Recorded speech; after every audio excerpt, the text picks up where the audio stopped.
Capital employed और net asset, ये बड़ा इम्पोर्टेंट कॉन्सेप्ट है क्लास 12 के लिए, मेनली अकाउंट्स के लिए। अकाउंटिंग में अकाउंटिंग में कैपिटल एम्प्लॉयड या नेट एसेट का कॉन्सेप्ट 8 टाइम्स आया है और एक बार मैक्रो इकोनॉमिक्स में आया है। वो सारे सिचुएशन अभी समझ लेंगे। सबसे पहले नेट एसेट या कैपिटल एम्प्लॉयड परचेज गुडविल के वैल्यूएशन में यूज होता है। परचेज गुडविल के केस में जो फर्म किसी और फर्म को परचेज करे उसे वेंडर कहते हैं। परचेजिंग फर्म वेंडर के जो जो एसेट एग्रीड वैल्यू पर लेता है उसमें से जो जो लायबिलिटी ले उसे माइनस करते हैं तो वो नेट एसेट बनता है या कैपिटल एम्प्लॉयड बनता है। उसे परचेज कंसिडरेशन से माइनस करते हैं तो जो डिफरेंस होता है वो परचेज गुडविल होता है। सेकेंड टाइम वो दूसरी बार नेट एसेट को यूज करते हैं सुपर प्रॉफिट मेथड में। सुपर प्रॉफिट मेथड के अंदर 5 स्टेप्स होते हैं, जिसमें स्टेप नंबर 2 में कैपिटल एम्प्लॉयड कैलकुलेट करते हैं। कैपिटल एम्प्लॉयड कैलकुलेट करने के 2 अप्रोचेज होते हैं, लायबिलिटी साइड अप्रोच और एसेट साइड अप्रोच। अभी हम लोग पार्टनरशिप के केस में कैपिटल एम्प्लॉयड समझने की कोशिश कर रहे हैं। लायबिलिटी साइड अप्रोच से फर्म का टोटल कैपिटल में पास्ट प्रॉफिट्स, रिजर्व्स को ऐड करते हैं, लॉन्ग टर्म लोन्स को ऐड करते हैं, वो कैपिटल एम्प्लॉयड हो, और उसमें से एसेट साइड के 3 आइटम्स को माइनस कर देते हैं। Purchase goodwill, number 2 non trade investment, number 3 deferred revenue expenditure या एडवर्टीजमेंट एक्सपेंडिचर या एडवर्टीजमेंट सस्पेंस अकाउंट। तो जो अमाउंट आता है वो कैपिटल एम्प्लॉयड होता है। इसे एसेट साइड अप्रोच से अगर कैलकुलेट करना चाहें तो टोटल एसेट्स में से 3 आइटम्स को माइनस कर देते हैं, purchase goodwill, non trade investment and deferred revenue expenditure, और इसमें से करंट एसेट्स को माइनस करते हैं तो वो कैपिटल एम्प्लॉयड आता है। Third, capitalization of average profit method के अंदर 3 स्टेप्स होते हैं। पहला स्टेप होता है capitalised value of the firm, जिसका मतलब average profit, average adjusted profit upon normal rate of return होता है। इसमें से नेट एसेट्स को माइनस करते हैं, ये जो तो गुडविल आता है। यहाँ अगेन नेट एसेट का मतलब कैपिटल एम्प्लॉयड होता है। Fourth, capitalization of super profit method. Super profit का मतलब होता है average profit minus super normal profit. ये नॉर्मल प्रॉफिट का मतलब होता है capital employed into normal rate of return या fair rate of return.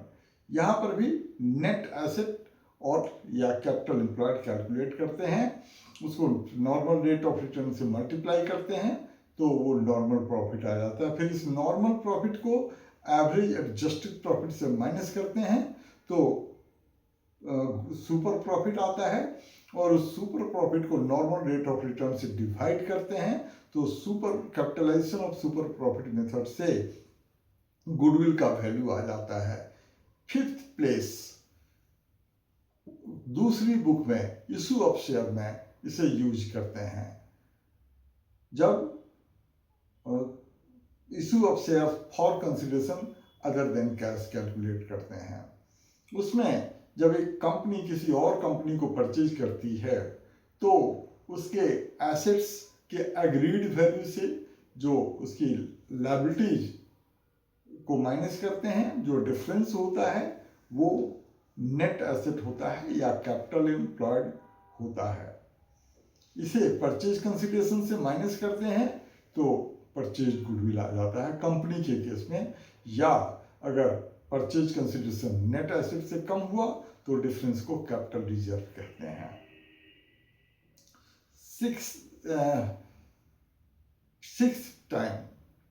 Sixth case issue of debentures. Chapter में issue of debenture for consideration other than cash में भी जब एक कंपनी किसी और कंपनी को परचेज करती है तो उसके एसेट्स के एग्रीड वैल्यू से उसके एक्सटर्नल लायबिलिटीज को माइनस करते हैं तो जो डिफरेंस आता है वो कैपिटल एम्प्लॉयड होता है। ये फिफ्थ केस हुआ। अब सिक्स्थ केस हम लोग तीसरी बुक में अकाउंटिंग रेशियो में सबसे पहले जो सेकेंड कैटेगरी है रेशियो का सॉल्वेंसी रेशियो, उसमें debt to capital employed ratio का जो डिनोमिनेटर होता है कैपिटल एम्प्लॉयड, वहां कैपिटल एम्प्लॉयड को कैलकुलेट करते हैं। Sixth place turnover basis, turnover ratio, activity ratio या परफॉर्मेंस रेशियो या इफिशियंसी रेशियो के अंदर कैपिटल एम्प्लॉयड कैलकुलेट करते हैं। कैपिटल टर्नओवर रेशियो में जिसमें RFO revenue from operations numerator होता है और कैपिटल एम्प्लॉयड डिनोमिनेटर होता है। Eighth situation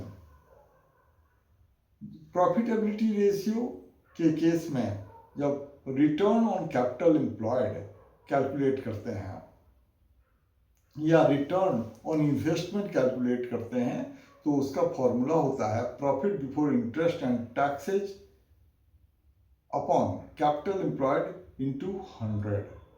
ninth place accounting में ये 8 बार ये कैपिटल एम्प्लॉयड को यूज करते हैं। एक इकोनॉमिक्स में मैक्रो इकोनॉमिक्स में चैप्टर नंबर 7 में एग्रीगेट डिमांड और एग्रीगेट सप्लाई वाले चैप्टर में डिटर्मिनेंट्स ऑफ इंड्यूस्ड इन्वेस्टमेंट में कैपिटल एम्प्लॉयड को यूज करते हैं। उसमें marginal efficiency of capital, marginal efficiency of capital का मतलब होता है या मार्जिनल इफिशियंसी ऑफ इन्वेस्टमेंट का मतलब होता है जो profit before interest and taxes upon capital employed into 100। ये रिटर्न ऑन कैपिटल एम्प्लॉयड का ही कॉन्सेप्ट होता है, यहाँ कैपिटल एम्प्लॉयड यूज करते हैं। और एक कैपिटल एम्प्लॉयड बिजनेस स्टडीज में जब फाइनेंशियल मैनेजमेंट या बिजनेस फाइनेंस चैप्टर में ट्रेडिंग ऑन इक्विटी का कॉन्सेप्ट सीखते हैं तो वहाँ ट्रेडिंग ऑन इक्विटी में कैपिटल स्ट्रक्चर का मतलब mixture of equity and debt को कैपिटल स्ट्रक्चर कहते हैं और इसके अमाउंट को इक्विटी एंड डेट के टोटल को कैपिटल एम्प्लॉयड कहते हैं।